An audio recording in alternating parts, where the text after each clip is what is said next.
Hello, everyone. Hello. Welcome to the first Big Fairtrade Get Together, and happy Fairtrade Fortnight to everyone. Hope you are enjoying the first day and any festivities you're getting up to. I'm sure people will continue to join over the next couple of minutes, but I can see there's really lots of us here. There's lots to get through, so as good a time as to kick off, I think. Yeah, brilliant to see so many people joining live. And I know there's going to be lots of people watching the recording of this as well. So I should say that we will be recording this. We'll be sending a recording out in the next couple of days. So that does mean if you don't want your face to appear on camera, please turn off your camera now. You'll still be able to ask questions in the chat and comment in there. So yeah, please do introduce yourself in the chat, say where you're dialing in from, say what you're and start putting any questions in there. But yeah, good to say hello. And a few other pieces of housekeeping. So yeah, you will, as there looks like there's going to be quite a few of us tonight, we will be keeping people on mute for most of the meeting. But as I say, you can continue to put your questions in the chat, and we'll save some time at the end to answer those.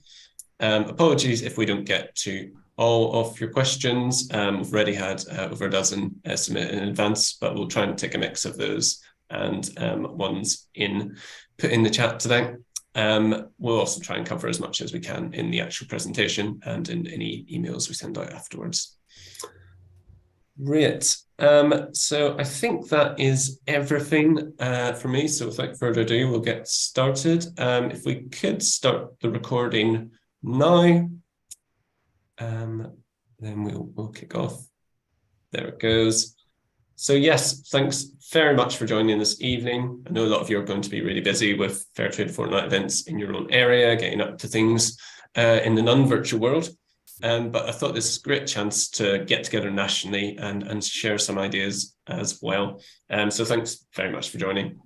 As you probably already know, our Fairtrade Fortnight focus this year is very much on the future of food.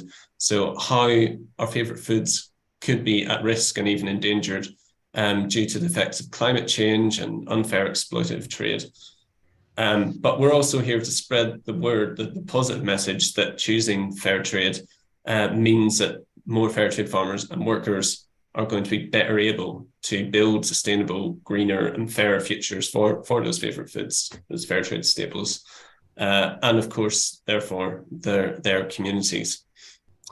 So this evening, though, we have a particularly special focus on one type of fair trade product, this Fairtrade Chocolate, and these the Fairtrade cocoa farmers who produce that. And so to talk us through that, I'm going to hand over to someone who knows a lot more about that than me, my colleague Claire, who can introduce herself now. Hi, everyone. Good evening. Thank you so much for being here and listening to us. I'm Claire.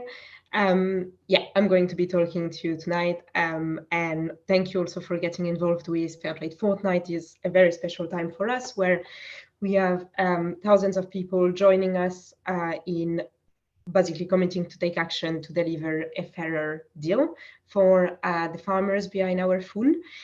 So as you will probably know, millions of farmers are still living in a situation where they are basically unable to earn enough for all of their essentials. So things that a lot of us would take for granted, like food or clean water or access to medical treatment.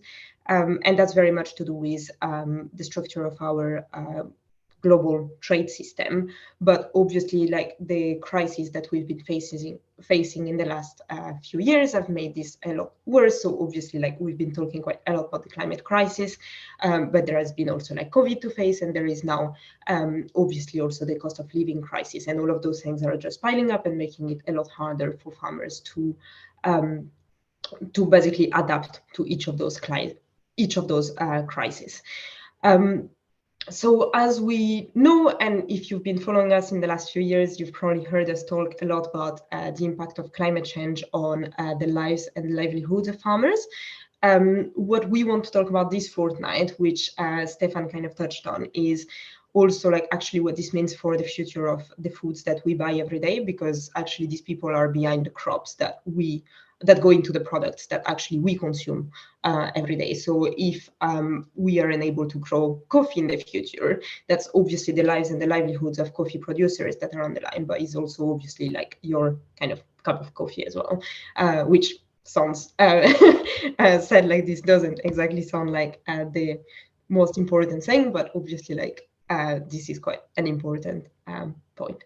So oh, can you, yeah, great. So the first thing is what does the, oh, can you go back one slide, please?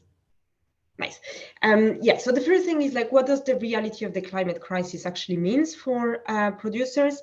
So obviously we know that like we've been talking quite a lot about climate change, and I think that for a lot of people, climate change is something of the future, but actually I think that we've seen that this is very much something that's happening today.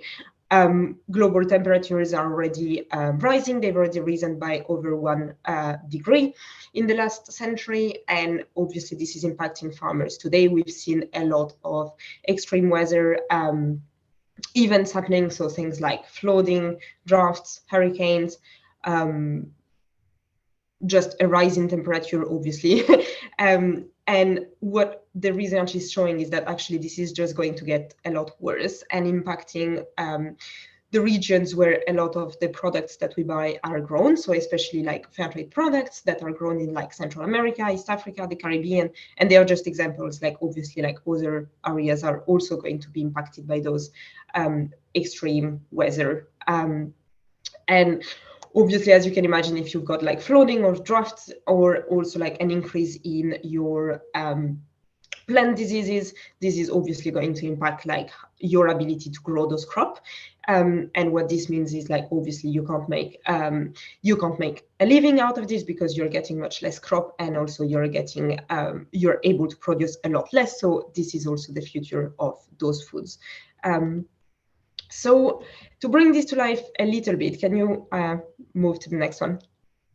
Yeah, so this is just a picture from the Dominican Republic after one of the recent flooding. So as you can see, I think we talked a lot about the impact that this had on, like kind of lives that have been taken by those events. But as long as their own lives, a lot of people have lost their crops. So in this picture, you see that crops have been damaged. That's quite a big proportion of the crops of Dominican Republic, and obviously it's just an example. There are lots of examples like this in other parts of the world as well. So in this case, that happened to a banana cooperative that was Fairtrade certified. So they've been able to actually use the Fairtrade premium to basically recover from this and basically like prepare for future events that could happen like this, like build their climate resilience. But like, of course, those events are still very much impacting them, and this is making their future much more unpredictable. So I think probably the person who will talk the best about this is a farmer himself. So we're going to be sharing now a video from a cocoa farmer, and she's from the cooperative Kwapa Cocoa in Ghana. So she's going to be talking to us about like the challenges that she's facing with those crises.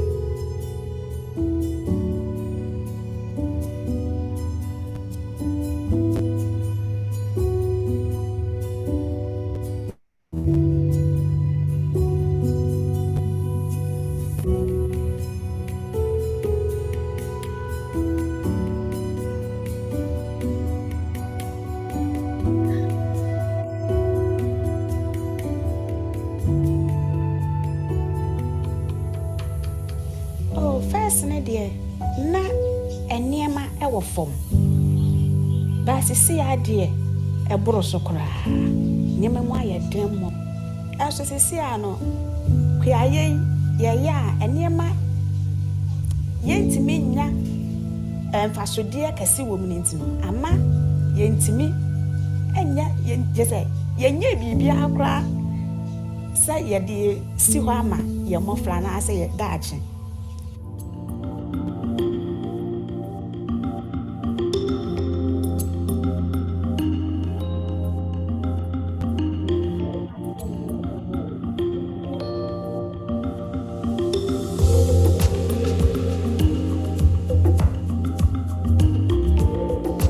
Yedi kan ne yɛ do afu a ne yɛ hye ne yɛ san bɔ aduro emira me hu Fairtrade de nkyerɛkyerɛ pa baayɛ no ma me te saa ne ma no nyina so me nye biem eti ma me hu sɛ mafuo mu aduane a me di no me nya aduane a ɛyɛ tete hɔ aduane di abra me nsanka aduane bi a yɛde aduro ado aseɛ ma bia ntimi hu sɛ aduane a me di no me mfa aduane a me de spray eti nwira no dem aye ma ne eba so no ma asase no emu biebie ma etimi dua de ma ne yeye nti saa adesua no so na me de fa ya etimi de ye me garden no tambia me ti bi di ko market nti we kakra we nkura na support me ba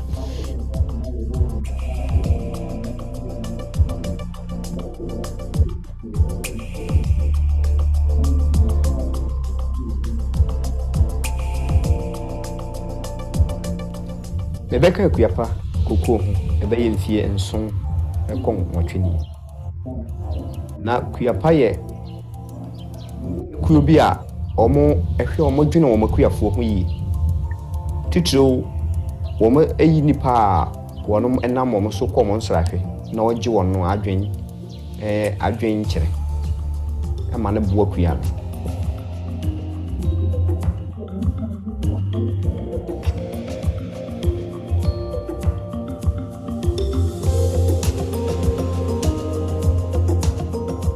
Sama mahunu eniyama bebre masane enya nindia foforo a me so me de kire afoforo ewo dafo adwuma no eti dafo adwuma no so yetua meka me san to me kokoo ma Fairtrade aye bla me premium ne nyina mu no metimi de support me ma ama me ma bi mo awie university up me dwane Fairtrade emfaso bebre na manya.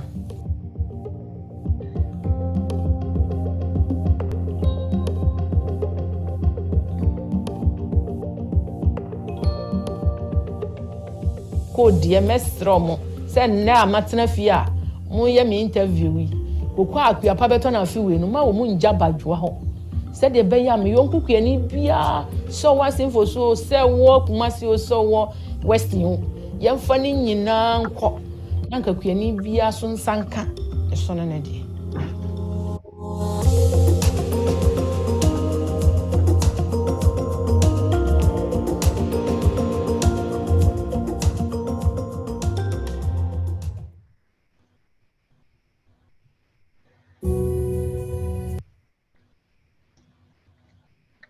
Thank you.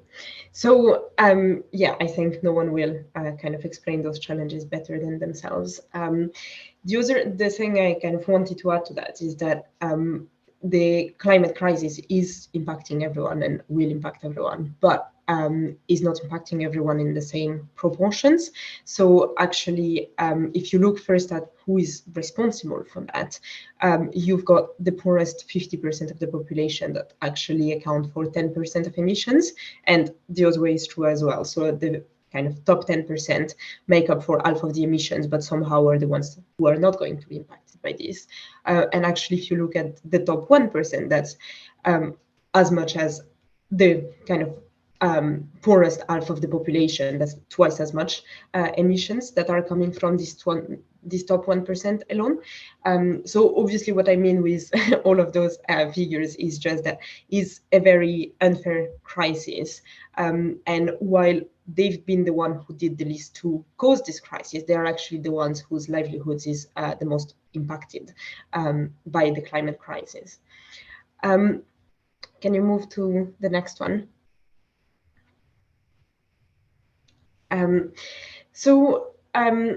Of course, this year, the kind of crisis that's been added to the climate crisis is the cost of living crisis, which I'm sure has impacted a lot of you. And you will know that with the pandemic and the war in Ukraine, there have been shortages for things that are very much essentials, like oils or fertilizers, and those really have had a huge impact on farmers' lives. So as with lots of crises, unfortunately, the ones who have been the most impacted are the people earning the least, and farmers are very often among those.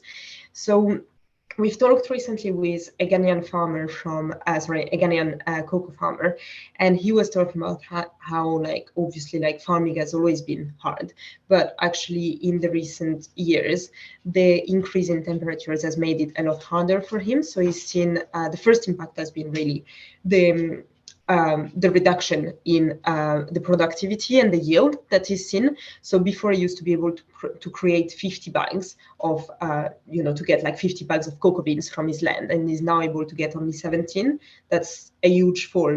And obviously, if you know that his income is directly driven by the sale of those beans, that means that his income has fallen by the same kind of proportion, which is just huge. And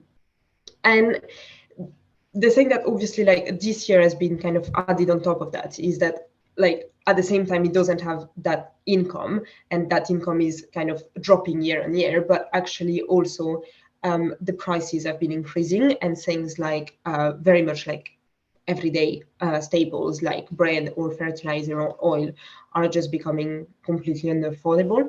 What this means is that obviously it could like push him like out of farming or like out of business, because like obviously he cannot afford, he cannot cover his cost anymore, and he cannot afford basically like the very basic needs that he has.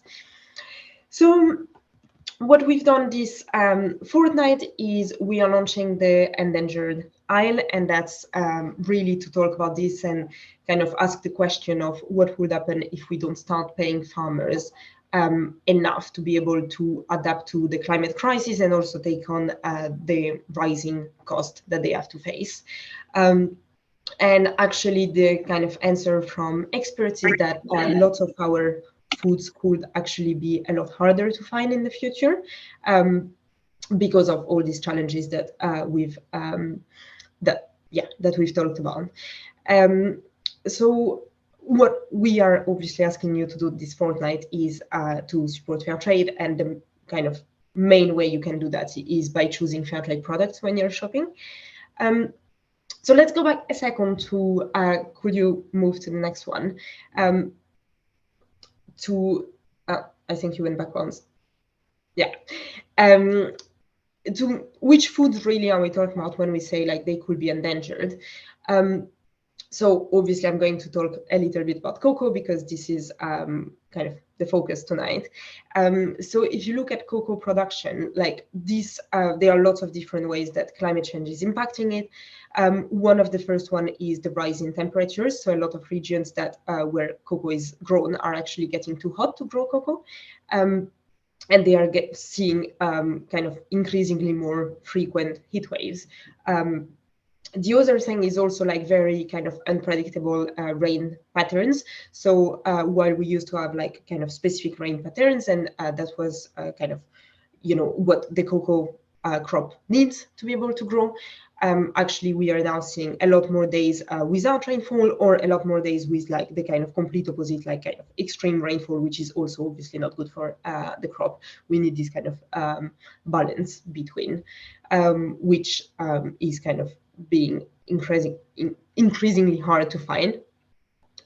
So that's for cocoa, but obviously a lot of these challenges are kind of common to lots of crops. So if you look at coffee, that's probably one of the ones that is the most at risk. There has been a research showing that by 2050, actually up to half of the land that is used to grow coffee at the moment might be unusable. So that's basically 50% of the coffee that is at risk of just not being produced anymore.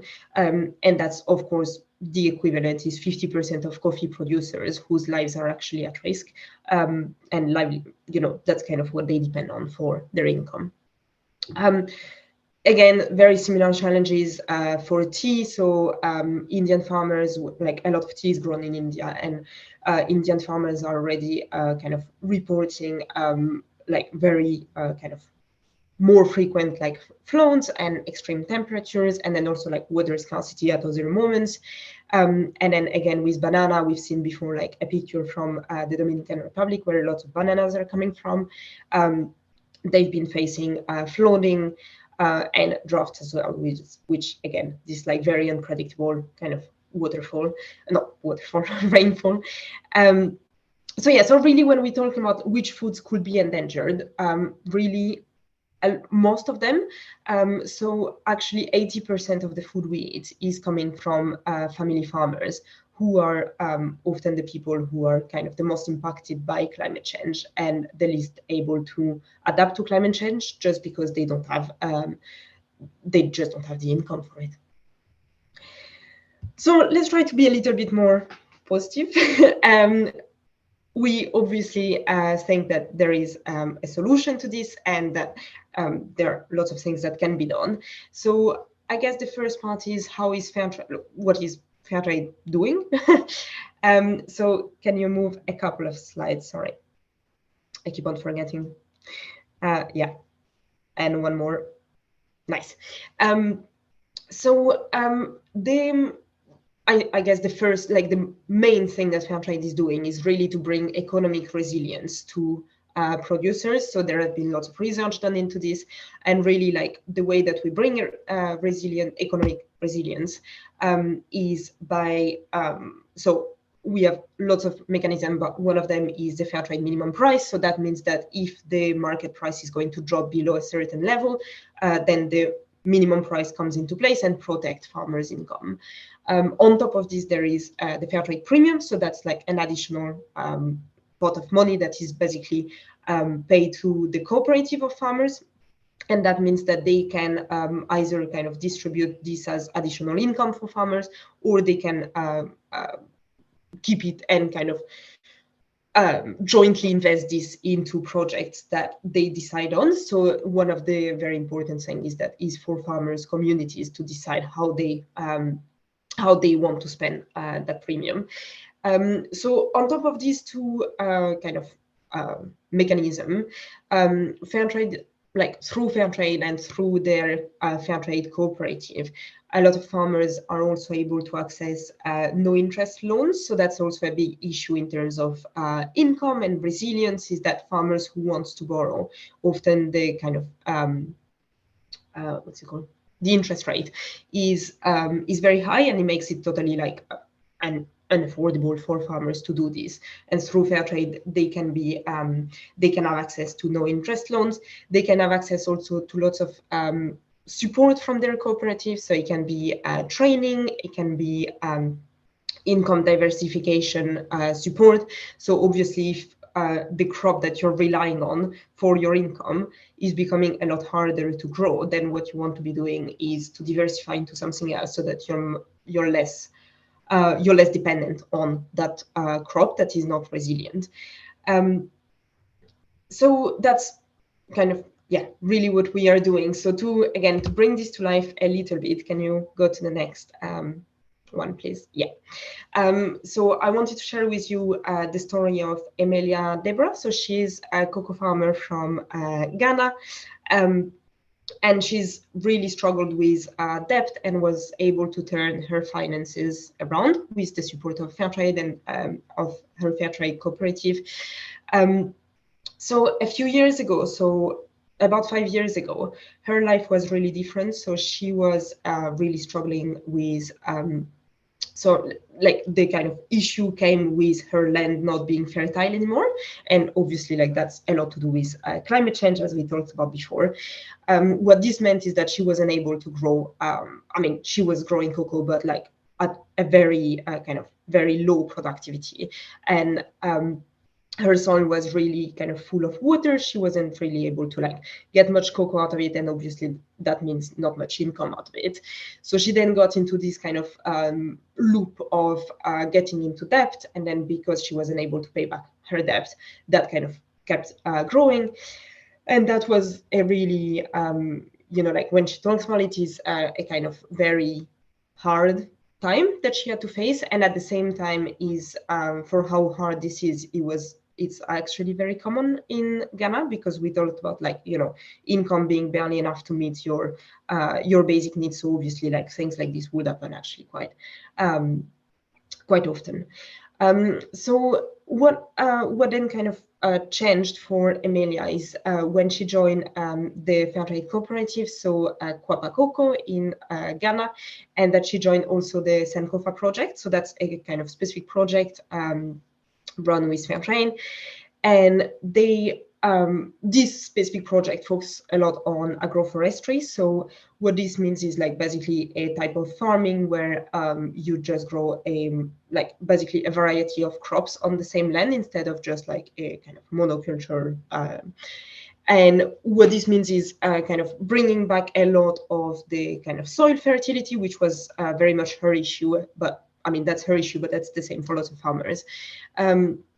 And what this meant as well is that you can so you can have this soil that is a lot more productive, but also you can get this extra income through the other crops that you're growing. So for example, part of the food that part of the crop she was growing, she could use as food for her family, and that meant she was then able to use the income that she was getting from the cocoa to be able to pay back her debt.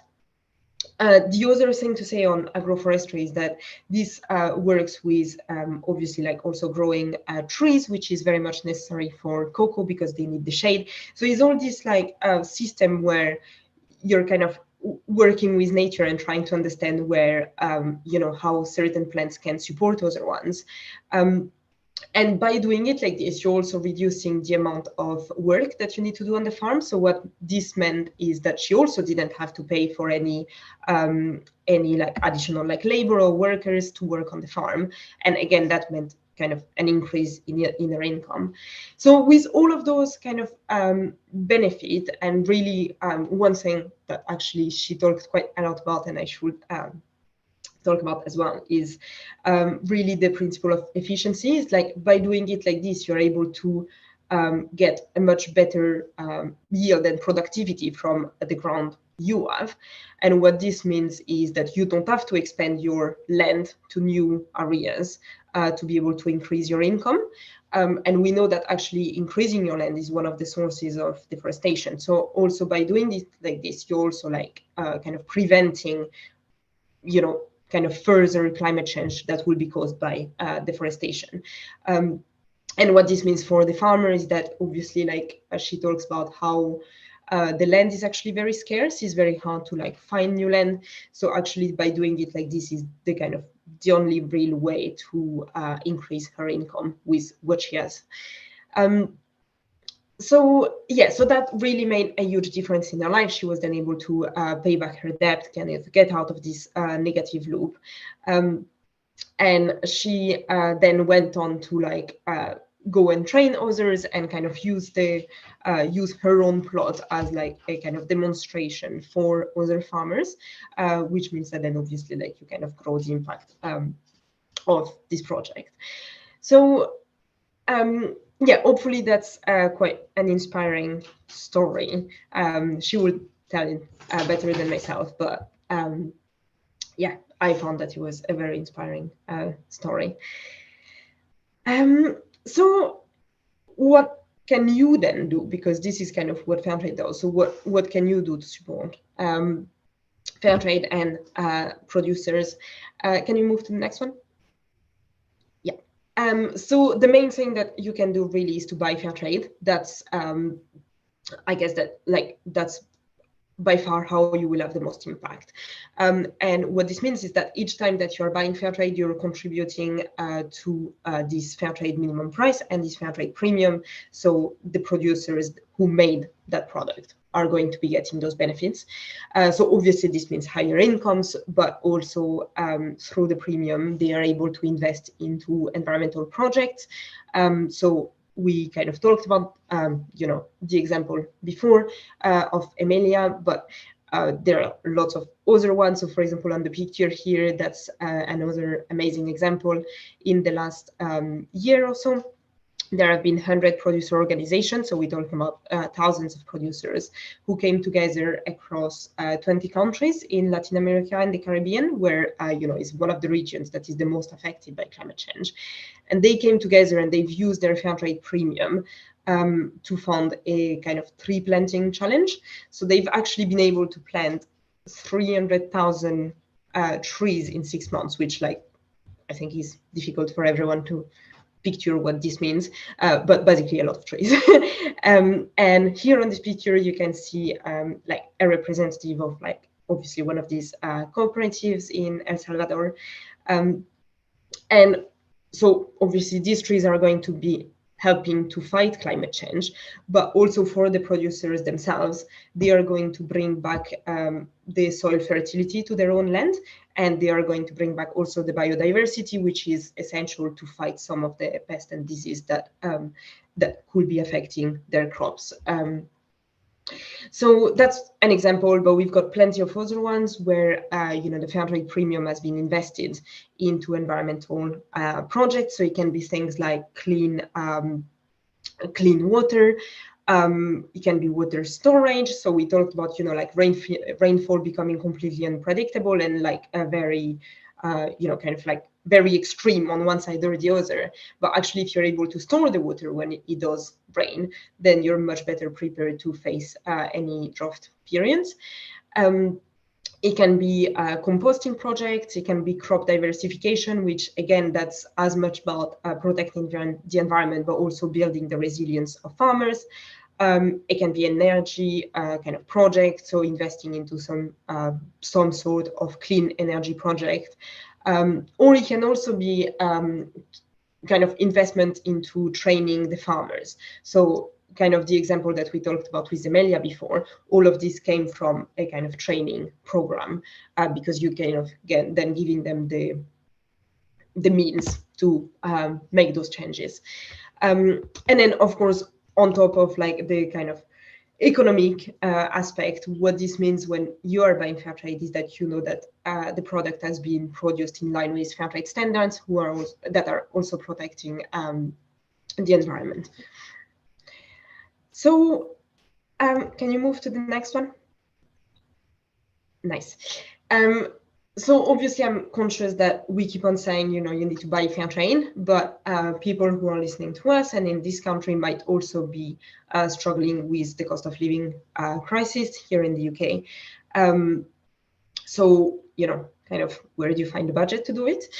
So the reality is that actually it doesn't need to cost you more when you look at, when you're buying a product, actually of the price you pay, only a very small proportion of that is going back to the farmers. Most of it is actually spread throughout the value chain and kind of the later stages of the value chain.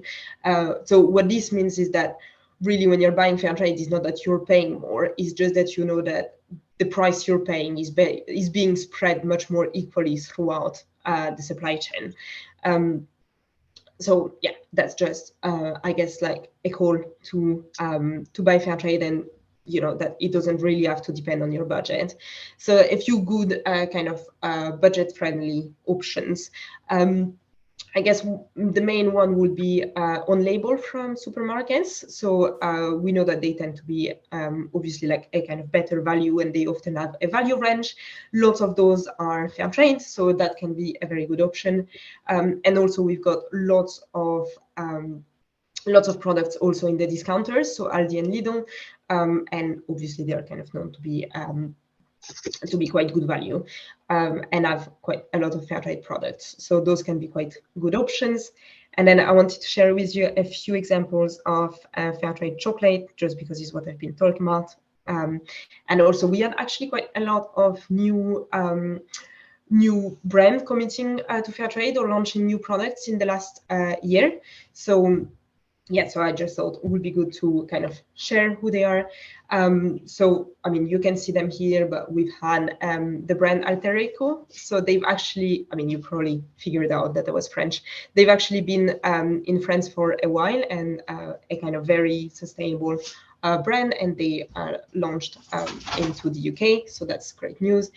Green and Blacks, you probably know Green and Blacks. They've been with us for years. They were really like the first Fairtrade chocolate brands when we started Fairtrade, and they've launched a new range of Fairtrade chocolate.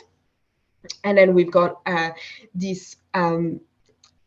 I think that's the value range from the co-op, and then we've got also this new line from Waitrose, the Way to Go bar from Lidl, and then also Divine Chocolate, which probably lots of you know, also launched a kind of new product last year. And then for those of you who are looking for things a bit different from, like, you know, just the kind of normal chocolate bar, can you move to the next one? We've also got lots of kind of other products that are Fairtrade chocolate in there. So it gives you quite a lot of options if you want something a bit different. And I think Stefan said we are often asked for ideas of biscuits with Fairtrade chocolate. So you've got the Co-op Honest Value range that is all Fairtrade. And there are those kind of an example here. Great. And can you just go to the last one?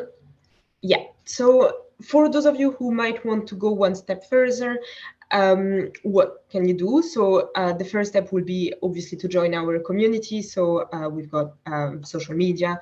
We have also the newsletter going out and sharing the news of like whatever we are up to. So you can sign up to those. You can spread the word. So we've been like, obviously, as you sign up to all of those things, you're going to hear more news about Fairtrade. And I think especially today, as the start of Fairtrade Fortnight, that's like a very good time to be shouting about Fairtrade, just because that's like, you know, kind of our big moment in the year. And then the last thing is to make a declaration of solidarity. So lots of those have been started in lots of UK communities. And I think someone is putting the link into the chat if you would like to do this. And it's basically just a declaration of solidarity for the farmers that are facing the climate crisis. So I guess that's the end of, you know, kind of what we prepared. I know that we've got quite a lot of questions. So yeah, I don't know who is going to take on the questions. Yeah, I can. I've been keeping an eye on these and can pick some of them out. Yeah, there are loads of questions, including some we got pre-submitted. So apologies if we don't get to them all. We will try and pick some up on email and pick any up in writing on the chat. But yeah, there'll also be more of these Big Fairtrade Get Togethers, so do keep coming. But I'll start with one. Pretty big one, but I think it was reflected in the chat as well. So the original one we had was pre-submitted from Emily in Sweden. So if you're joining tonight, welcome Emily, all the way from Sweden.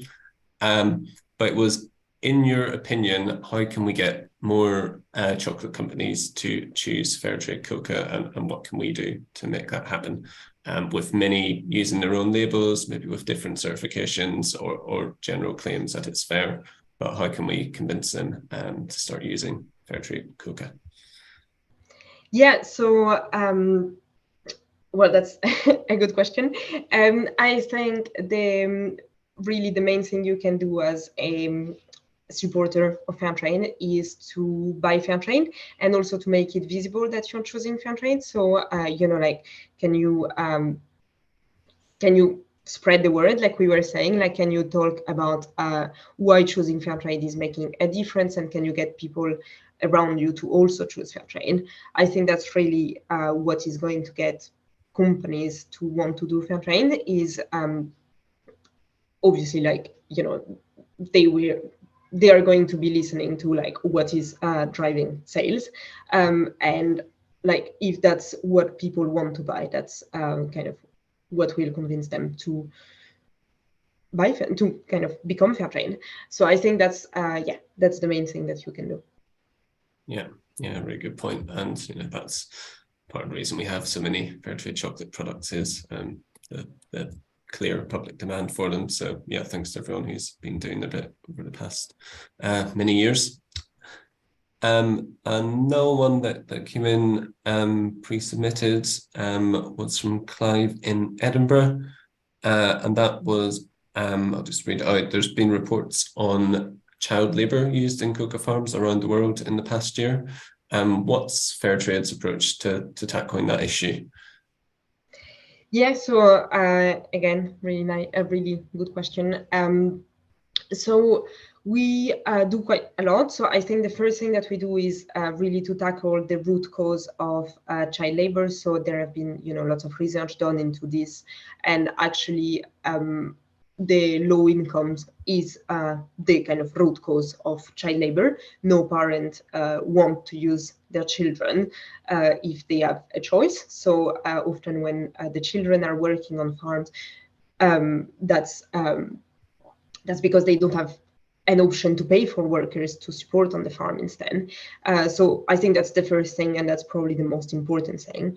Now, what we do on child labor kind of more specifically, so we require through our standards producer organizations and also like the traders, so basically like the companies who buy fair trade products, to eliminate all type of child labor in their supply chain. And in the case that this is found, I think that's quite an important point, is that we would work with the affect, like the child who is impacted, to remediate this in a way that is beneficial to them. So it's not just the case to say, oh, we are going to decertify this cooperative, because then you're just leaving them in a situation that is actually a lot harder and a lot worse for them, because on top of the current challenges that they have, they would also have to be without Fairtrade. So actually it's more about like working with them on a remediation plan, and that's what a lot of the like the kind of NGOs who are focusing on child rights, that's what they recommend. And actually they are often reporting, like kind of recognizing Fairtrade as one of the leaders in that, like among the certification, the leader in that that work. Yeah, brilliant. Thanks, Claire. And one that came up a bit in the chat, and I'll try and to summarize it, as there were a few different people asking, but questions around the relationship between Fairtrade and organic certification, and what sort of Fairtrade chocolate is organic. And I think in short, the answer is not all Fairtrade cocoa is organic, but I believe there is quite a lot of both Fairtrade and organic chocolate available. Is that right to say? Yeah, it's right to say. I think the other thing is that obviously kind of depends a lot where the cocoa is coming from. So actually a lot of cocoa is coming from West Africa, where unfortunately, because of kind of how cocoa has been grown kind of in the last few decades, and like the kind of soil fertility issue that we were talking about before with Amelia, actually they are not necessarily ready to move to a kind of completely organic way of producing from one day to another. So actually it's not about saying if you're not organic you cannot be fair trade, but it's about like taking them on like a kind of journey where they can reduce the chemicals. We're teaching them, we are not teaching them, but like through Fairtrade they can access training programs on what we call integrated pest management. So it's basically a funny word to say, can you basically use some of the natural things that are going to kind of get rid of your pest and disease. So if you have a plant that is going to like repel another like a plant or like a disease, can you plant that crop next to your other crop, and that's going to naturally kind of get rid of the disease instead of having to spray like chemicals on it. The other thing we do is we've kind of classified the different chemicals in terms of like how hazardous they are, so like how dangerous they are, both for like the people and for the environment. And some chemicals, like the most kind of harmful, are actually also prohibited as part of Fairtrade. And then some of them are allowed, but within kind of very specific levels. And also the cooperative and the farmers are taken on like a kind of journey to reduce those chemicals over time. So yeah, so very much working together, slightly two different aspects, but yeah, very much a part of Fairtrade. Yeah, thanks, Gareth. Yeah, it's a really good point. I think maybe a lot of people don't appreciate that the Fairtrade standards also includes a lot of rules and guidance around environmental protection, as you say, with some fertilizers being prohibited and pesticides and regulations around water and waste and things like that. So yeah, you can be confident there's a lot of environmental protections on Fairtrade products as well. And yeah, I think, was there anything else on that? And oh yeah, I just thought an interesting point that, yeah, like you say, becoming Fairtrade can allow people in more challenging parts of the world to get organic certification. I think that's something we've heard when speaking to producers before. They've been able to use their Fairtrade premium or extra income from Fairtrade to invest in going organic. So yeah, it's really interesting about that journey. Yeah. Cool. There was one in chat from Anne around the noting that a lot of the cocoa farmers that we featured or we've seen in the media have often been female. I'm wondering if men also have a role in the cocoa industry. And as I understand it, there is both male and female cocoa farmers, but I wondered if you could talk a little bit about the gender roles within the cocoa industry and maybe some of the work Fairtrade has done to promote gender equality and women's rights within cocoa. Yeah.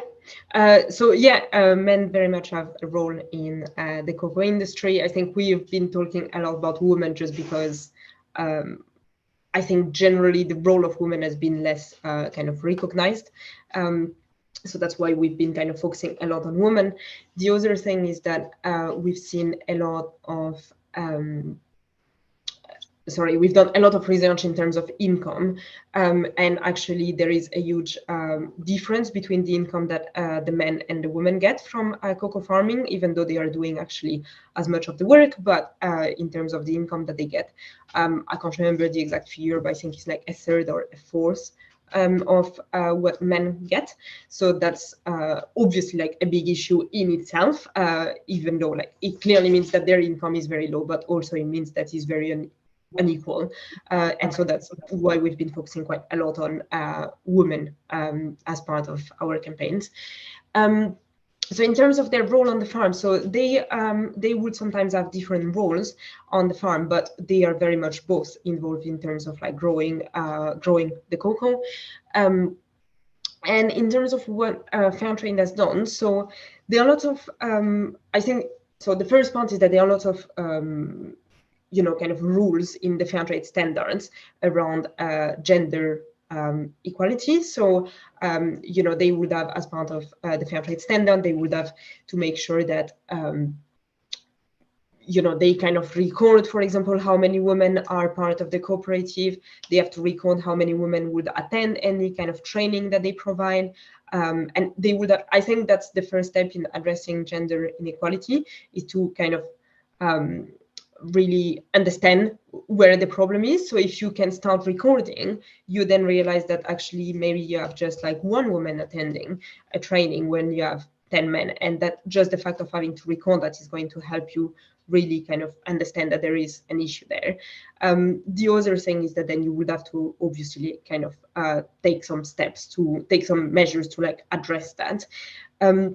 And then we've also done some kind of more specific training programs. So in the case of cocoa, we've done what we call the Women's School of Leadership.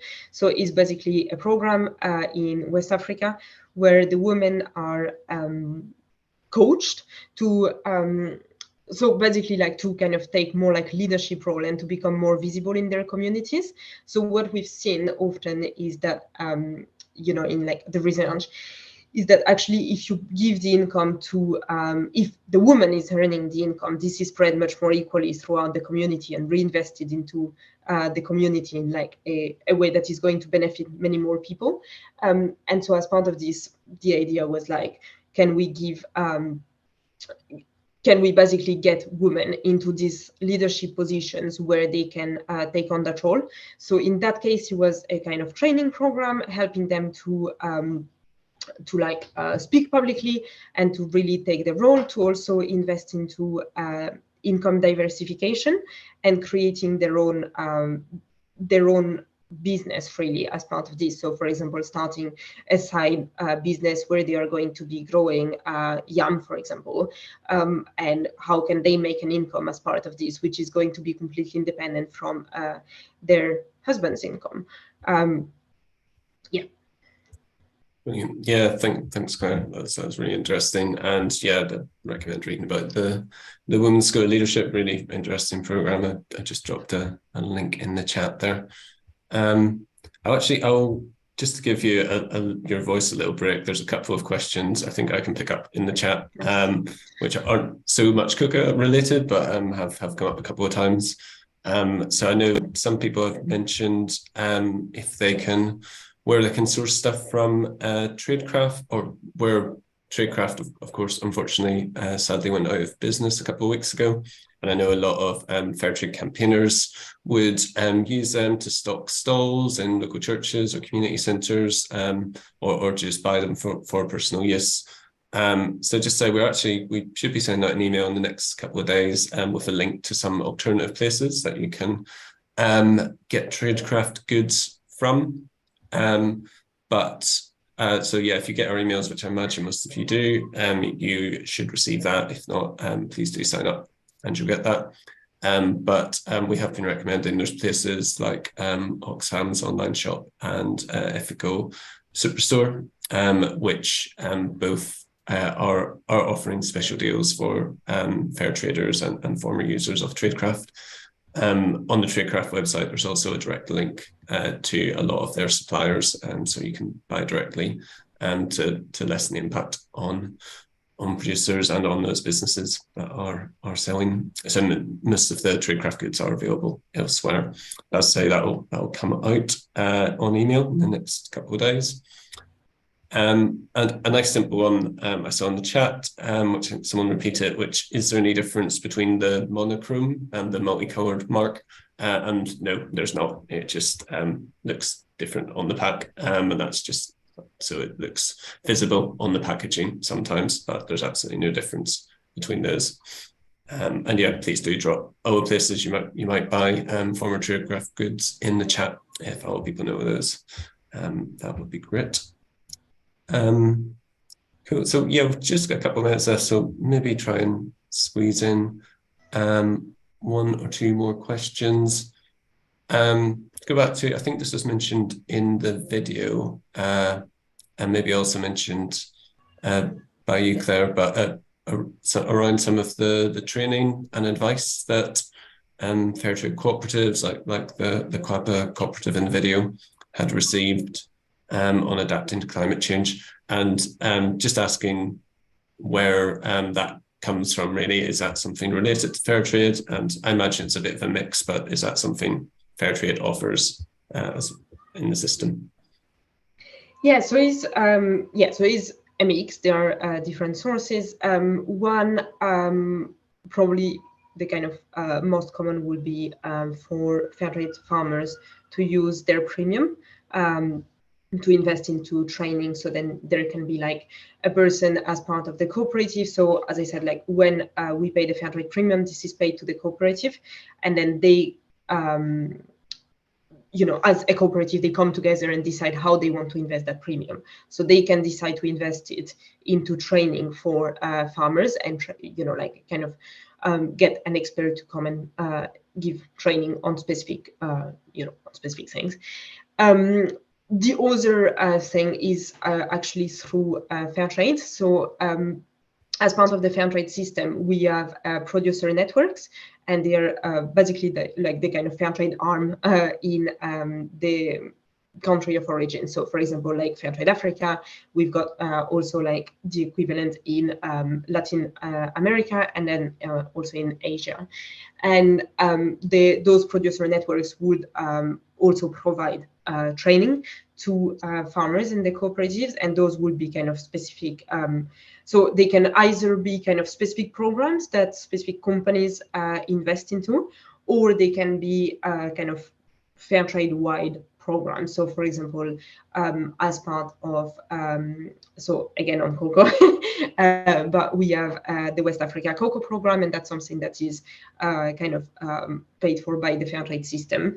And through that, we, like Fairtrade Africa provides training to the cooperative on everything to do with like what we call organizational strengthening. So basically anything to do with like kind of helping the cooperatives to like professionalize and to become more, which is like a very big part of them becoming like resilient and to be able to function as kind of independent businesses without having the support of, the support of Fairtrade. So yes, that's just an example, but that's, it can come from lots of places mainly. Yeah, no, that's a great summary, and yeah, great to mention the work of some of our producer networks. It's a game we maybe don't talk about that much, but they're really useful resources around the world and help connect different farmers in different bits of the world and share good practice and things like that. So good to celebrate that. Cool. I think we've got time for one more, and it's quite a big one, but I've seen it come up a couple of times, which is basically how can we get to living incomes for cocoa farmers? And I guess what is what is our work in that area? Maybe is a good way to phrase it. What is Yeah, so well, I would love to have the answer, but we think that there are a lot of different kind of parameters that are important for this. So obviously one of the important ones is price, and I think that's like the kind of most obvious one for lots of people. So I think we talked a bit about what we do in this area. So like the minimum price and the premium, obviously like they are both kind of helping to increase the income of farmers. On top of that, we've also done some work to define what we call the living income reference price, which basically means looking at what are the basic needs of farmers, how much would it cost them to cover those basic needs. Obviously, that will depend on the country, so then the figure will be different. But if you take, for example, like Ghana, you would have a kind of, how much would it cost you on average in Ghana to cover your basic needs. And then based on that, and assuming that, basically what will be the price that you will need to get from your cocoa to be able to earn that income and to cover your basic needs. That's very much what it means. And as part of this, though, when we look at this living income reference price, and those are very important component of this, is the productivity. So if we are saying that, the average farmer is going to have a certain land, this is as much about how much is he going to get from the cocoa that he sells, but also like how much cocoa is he going to be able to produce. And that's why things like like productivity and like the impact of climate change, that's really where it comes into place, is that you might be increasing the income of farmers. Like you might be increasing how much they get from the cocoa, but actually if they keep on getting less and less cocoa, you're not actually increasing their income. So that's another big part to it. So I guess those are the two kind of key points, but there are a lot of other things coming into place. Yeah, I think that's very well answered. It's a big question, but yeah, it's great to hear about the work that is going on, and that people can be a part of by supporting Fairtrade, supporting those efforts. Cool. I think we're at time now. We're at 7 o'clock. So thanks very much, Claire. That was a lot to throw at you. So thank you for answering very well and all of that. And thanks everyone else for joining today. Apologies if we didn't get to your question. We'll try and pick things up on email. But yeah, thanks very much. It's been great to start Fairtrade Fortnight with you all, and I hope you enjoy the next 2 weeks. Maybe I'll see you again at future Big Fairtrade Get Togethers. If you signed up for this one, you'll know where to find them. But yeah, we've got, I know, 3 coming up, one focused on climate justice, one focused on, get this right, campaigns, that thing I do. I'm focused on that. And a Futures Fair special, which will include a coffee farmer, Catherine Gimbika from Tanzania, and our CEO, Mike Gibney, on Saturday. Also a series of school-specific Big Fairtrade Get-togethers. And I think someone will put that in the chat, the link to get those in a minute. We'll also send it an email after this. Great. So yeah, until then, have a great time. Would love to get your updates as well. So anything you're doing, please send it into our email, hello@fairtrade.org.uk, or put it on social media with the hashtag Fairtrade Fortnight, and we'll pick that up as well. So yeah, thanks very much, everyone. I'll let you get on with your evenings and enjoy the rest of Fairtrade Fortnight.